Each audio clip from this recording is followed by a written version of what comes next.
I'm from Newark, New Jersey. We talk about culinary arts, so I've been cooking for over 22 years. How do I become a cook? By washing dishes. Spending a lot of time helping the line cooks. Next thing you know, I was dropping stuff in the fryer.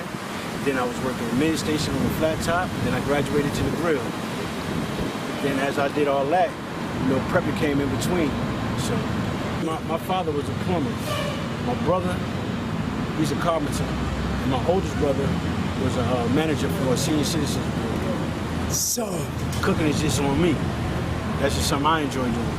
How do I make soul food? From the heart, bro. When you making soul food, you cooking from your soul, your heart. You put love in it. You know what I mean? Some people, even chef I meet, is to say that America doesn't have a culinary tradition for their own. That's wrong. You know what's an American culture, culinary tradition is? That would be 4th of July on the grill. You know what I'm saying? Ribs, chicken, steak, hot dogs, hamburgers. Yeah, that's what's called American cuisine. Soul food is not limited to the grill. You got collard greens, deep fried catfish, baked turkey. It's all kinds of things. It's when you say soul food, is when you cook it from your heart. Some people just follow recipes. Others cook from their heart. Mediterranean, Mexican. Oh yeah. Everybody cook with their own soul. Right. Why American soul is different? Why American soul is soft soul? I would say the seasonings. If you're saying that Mexican, Mediterraneans, they all cook with their heart, you know what I'm saying? It would have to be the seasonings. It has to be the seasons. Yeah. Larry seasoning salt, garlic, adobo, lemon pepper, things of that nature. Lemon peppers, got lemon pepper chicken, lemon pepper shrimp, tilapia. It's all kinds of things you can do with lemon pepper, you know what I mean? Lemon pepper is the thing. Well, most black people come from the South, you know what I'm saying? That's the origin of the black man from the South. That means black American culture? Soul food was being cooked when they had slaves. Yes. Understand? We were given the parts that the white people didn't want to eat. You know what I mean? Yeah. So we put together and made it taste good. And it became like a cuisine that everybody wanted. Like hog maws and chitlins. Now everybody eat them. That was scraps. That's what they gave us, the slaves, garbage. You know what I'm saying? We turned it into something good. And that was from the soul. How you prepared it from your family. Because see, soul food is family oriented, you know what I'm saying?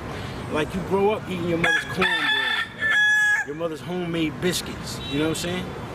We didn't go to Popeyes to get biscuits back in the day. Your mother made biscuits, right? That part. That's right. Yeah. That's right, okay. You didn't get biscuits in a can. Your mother made them from scratch. Cornbread. Black people want to put sugar and honey and butter in it to make it more flavorful. Yeah. You know what I'm saying? So that's when I say when you cook it from the heart, you're going to add things into it, you know what I'm saying, because you want your family to eat it and like it, you know what I mean? I wouldn't say it was anything new because soul food originated from our ancestors. I told you, from the scraps that was given to the slaves. It's brought up from tradition to tradition to tradition, family traditions. You watch your mother making turkey all her life, you know how to make turkey, right? You watch your mother make meatloaf, you know how to make the meatloaf because she say, cut up the onion, cut up the green pepper. You following the instructions that she give you. And you pass it down, she pass it down, they get passed on. That's how soul food comes because it's a cultural thing, it's a generational thing. I love Mediterranean dishes, not so much Mexican. But when I taste something from the soul food, I think the flavors are very, very different. The Mediterranean, even if they have their own intensity, they tend to be blunt. Soul food is not blunt. It's never blunt. No, soul food is loud. Soul food, when you taste it, it make you go wow. You know what I'm saying? Yeah, soul food is an action food. You feel me? Okay. Why that much intensity? It's something that is going with black people. Now listen. As far as black people and loud colors and spicy and bodacious food, it's part of our demeanor, our character. So when you're dealing with black people and you see how we carry ourselves, you know what I'm saying, and we stand strong, it's because of walk through life. I just told you, soul food was originated from slavery. We've been oppressed people for a long time. So when we stand strong, that's what our parents teach us. 10 toes down, chin up, chest out. You know what I'm saying? You gotta walk through storms every day. You know what I mean? I don't find it diminishing.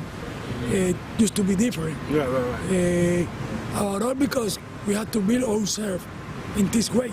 Exactly. So we are not pushed down by life. Right. Okay? But I think there is even something proud into wear bright colors, into cook with this much flavor. I love. Well, like I told you, I mean, we action people, you know what I'm saying? I mean, we stand strong, we walk proud, we cook with our heart, you know what I mean? We live hard. That's basically what it is, we live hard, you know what I'm saying? So, you know, you feel like the bright colors match his complexion and bring it out, that's what he gonna do, you know what I'm saying? He gonna wear a lot of pride. If you feel like garlic and salt and pepper is more intense than just salt and pepper, you gonna put the garlic in it. Your walking life shows your character, of course. Soul food is not classified as one certain type of group of people. You know, you have all type of people that enjoy soul food. You know, soul food restaurants don't necessarily have to be a hole in the wall. You know what I mean? But I mean, unfortunately, a lot of soul foods are in hood areas. But you know, that don't mean that you can't have one in an upper class neighborhood. But why soul food restaurant could have to be in that kind of area? Because most soul food people gonna eat from soul food restaurants. And where you gonna find more soul food? People that eat soul food in hoods. Why? I'm gonna take you back to the very first thing I said. The slave owners gave us scraps, right? So when you see a poor family that's trying to struggle, what they eating? Scraps, right? They learn how to put it together and make it taste good. Turkey necks, you know what I'm saying? Who gonna think about making turkey necks? Chicken feet, you know what I'm saying? The cheapest thing in the store you can buy is what you find. Beans, rice, you know? You go to the upper class place, they feed you asparagus and cauliflower all fried up with all kinds of dips and dabs on it. But when you go to a soul food restaurant, what you get? Collard greens, macaroni and cheese, rice, beans, plantains, you know? Now when you do the math, you go to the grocery store, that asparagus costs them $4, $5 a pound, you know? How much collard greens cost a pound? 69, 79 cents. Do the math. Where do you see yourself as a cook in the future? I see myself as a great chef in the future.